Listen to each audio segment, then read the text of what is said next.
Hello guys, একটি নতুন blog নিয়ে চলে এলাম।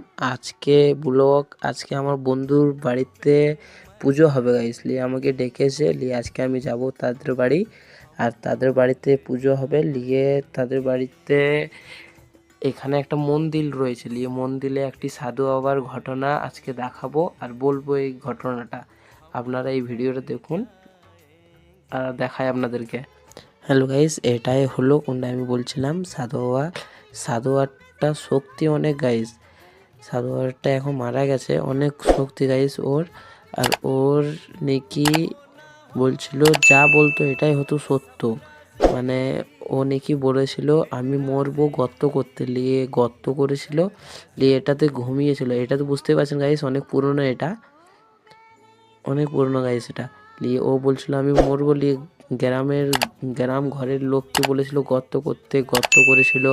নিয়ে এটাতে ও বললো আমি মরবো, নিয়ে এটাতে ঘুমিয়ে নিচ্ছে গাইস। আর সত্যি মারা গেছে গাইস, সত্যি একদম সত্যি রিয়েল একদম। নিয়ে মারা গেছে, নিয়ে সেদিন থেকে ওকে পুজো টুজো করে, সেদিন থেকেই দেখভাল করে তাকে গাইস। আর এখানে এসে তার পুজো টুজো না, আমি বন্ধুর বাড়ি এসেছিলাম ঘুরতে, নিয়ে বন্ধু বাড়ি আমাকে বললো ঠিক আছে।